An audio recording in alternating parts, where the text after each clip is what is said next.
Kisah Ki Makmur dan rakyat Pemalang melawan Belanda.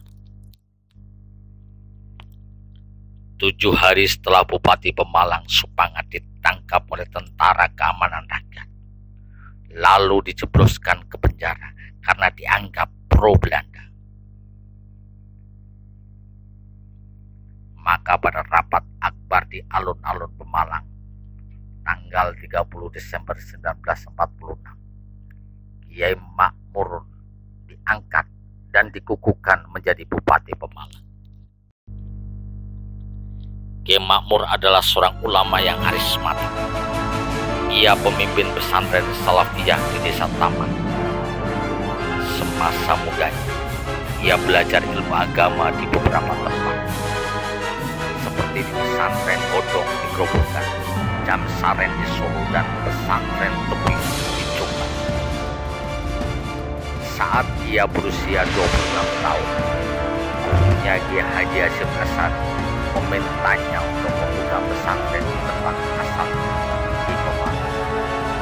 Tanggal 21 Juli 1947, Belanda melancarkan agresi militer pertama di Pulau Jawa dan Sumatera. Dan bertepatan hari Kamis pagi tanggal 31 Juli 1947, dengan persenjataan yang modern, pasukan Belanda mulai merambah dan menduduki wilayah Pemalang. Pasukan Belanda masuk ke Pemalang melewati Cirebon, terus bergerak ke arah timur.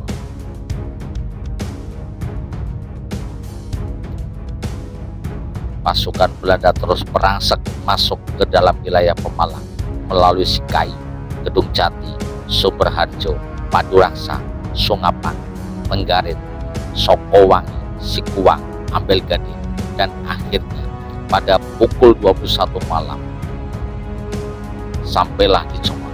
Pasukan Belanda berhenti di bekas pabrik gula Comal Baru.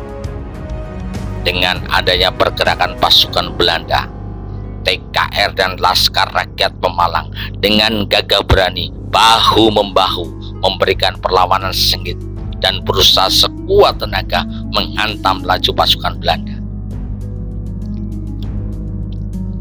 Keesokan harinya tanggal 1 Agustus 1947, hari Jumat Kliwon, pasukan Belanda dengan kendaraan lapis baja didukung pesawat cocor merah dan pesawat capung bergerak masuk ke Pemalang melalui Belawangan. TKR dan Laskar Hizbullah dengan sekuat tenaga melakukan perlawanan, membangun barikade-barikade yang dipasang di sepanjang jalan. Namun jumlah pasukan Belanda yang terlalu banyak dengan dukungan senjata-senjata berat dan dilindungi oleh pesawat-pesawat tempur, maka pasukan TKR dan Laskar Hizbullah memilih mundur ke pedalaman Pemalang.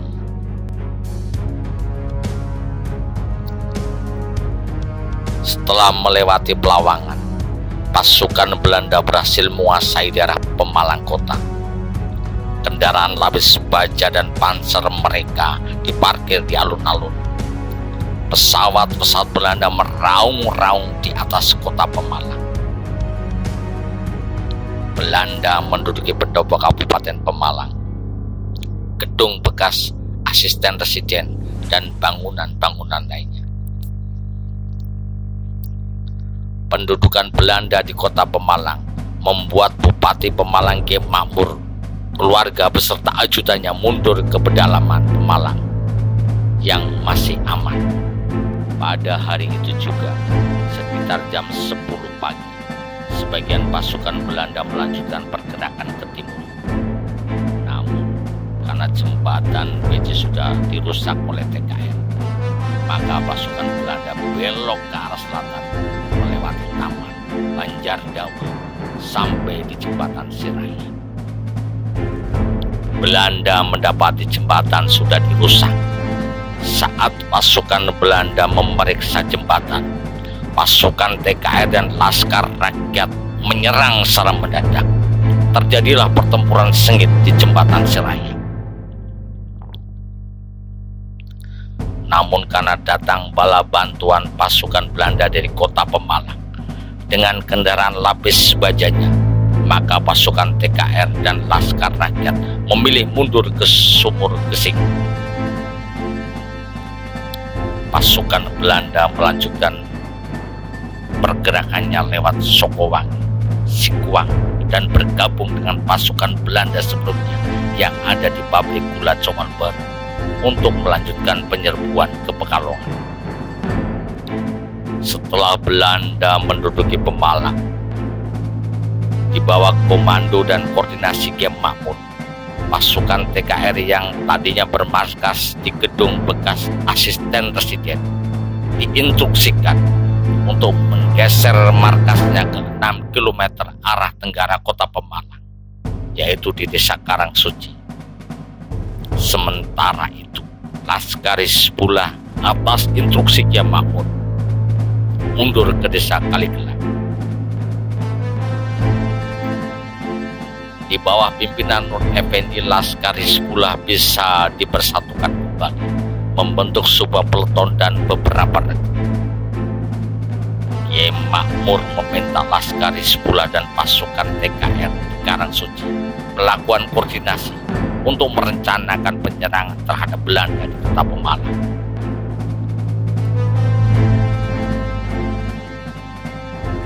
Setelah penyusunan strategi penyerangan sudah matang, maka tepat tanggal 8 Agustus 1947, Gem Makmur memerintahkan pasukan TKR, Laskaris pula, dan Laskar Rakyat lainnya untuk melakukan penyerangan secara serentak setelah sholat Isya. Markas dan pos-pos pasukan Belanda digempur secara mendadak. Pertempuran pun terjadi dengan sangat sengit. Korban dari pasukan Belanda berjatuhan, namun tidak sedikit Laskar Rakyat dan TKR yang gugur menjadi syuhada di medan perang. Mendekati dini hari, pertempuran mulai mereda dengan kemenangan ada di pihak TKR dan Laskar Rakyat Pemalang. Serangan kejutan ini sangat berhasil dan menjadi pukulan telak bagi pasukan Belanda di Pemalang. Lalu Gem Makmur memerintahkan semua laskar dan pasukan TKR untuk kembali ke Desa Karangsuci. Dan Karangsuci inilah ditetapkan menjadi markas bersama pasukan TKR. Laskaris pula dan Laskar Rakyat lainnya di bawah pimpinan Letnan Sumaryono. Selama penyerangan pasukan Belanda dari Cirebon sampai ke Pekalongan, pasukan Belanda belum pernah mengalami kekalahan. Namun di Pemalang, pasukan Belanda mengalami kekalahan yang menyakitkan. Setelah mengalami kekalahan yang menyakitkan, pasukan Belanda melancarkan serangan secara besar-besaran melalui serangan darat dan udara.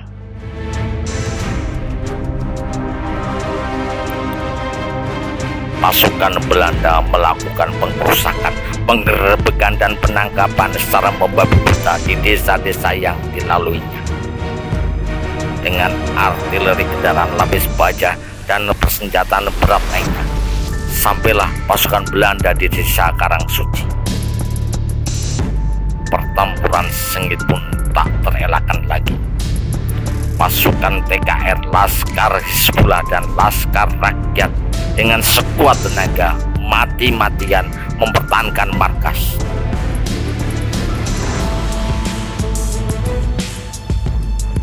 Desa Karangsuci diobrak-abrik dan dibumi hanguskan oleh pasukan Belanda.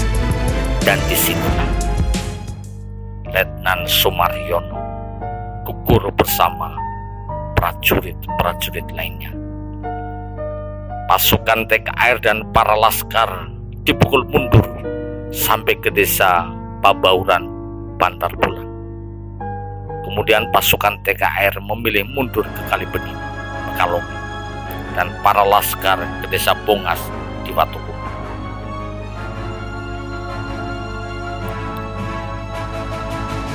perjuangan selanjutnya dilakukan dengan secara gerilya.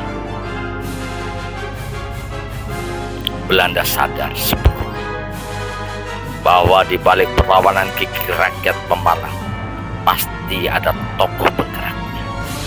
Siapakah tokoh tersebut?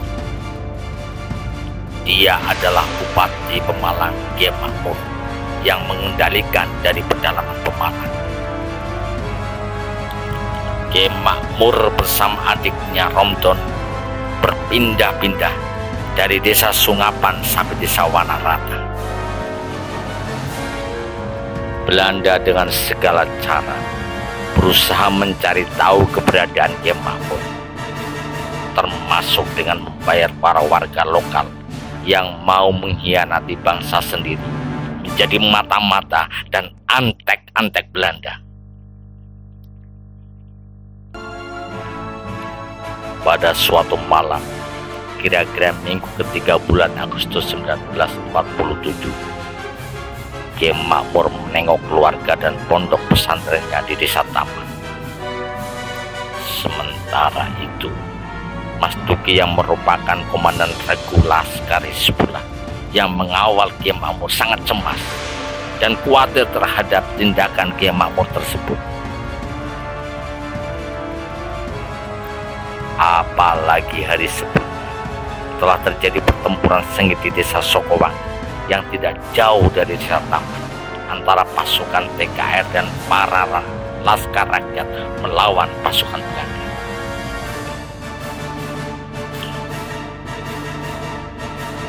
Dan kekhawatiran Mas Duki terbukti. Pergerakan G. Makmur tersebut diketahui oleh mata-mata Belanda.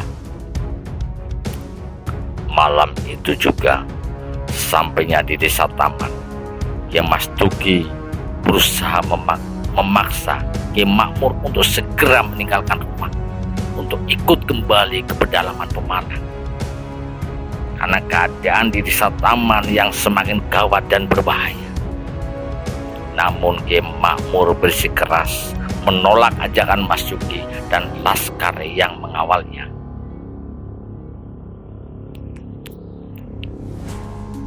Pak Mas Duki, biar saya tetap di rumah.